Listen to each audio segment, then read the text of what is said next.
আসসালামু আলাইকুম সবাইকে। আপনাদের যাদের ছাগলের বাচ্চার পাতলা পায়খানা হয় তাদের জন্য আজকে এই ভিডিওটি। আমার এই বাচ্চাটা কালকে প্রচুর পাতলা পায়খানা ছিল, দেখাই। প্রচুর পাতলা পায়খানা করছে বাচ্চাটা, নরম হয়ে গেছিল একবারে। তা আমি কি কি ওষুধ দিছি এটা আপনাদের দেখাচ্ছি আজকে। আমি প্রথমে দিছি মানুষের ফ্লাজিল ট্যাবলেট, ফ্লাজিল 400 mg। এটা অর্ধেক করে একবার খাওয়াইছি, একবার খাওয়ানোতে আল্লাহর রহমতে ঠিক হয়ে গেছে।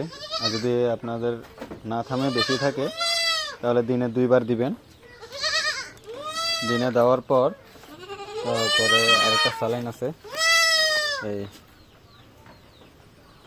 ভেট স্যালাইন, এটা ওরাল স্যালাইন। এটা প্রয়োগ মাত্রা সব কিছু দেওয়া আছে এটাতে, আপনারা দেখে এটা ইউজ করবেন। এরপরে একবার দেওয়াতে আল্লাহর রহমতে আমার এটা পুরোপুরি সুস্থ হয়ে গেছে, দুর্বলতাও কেটে গেছে।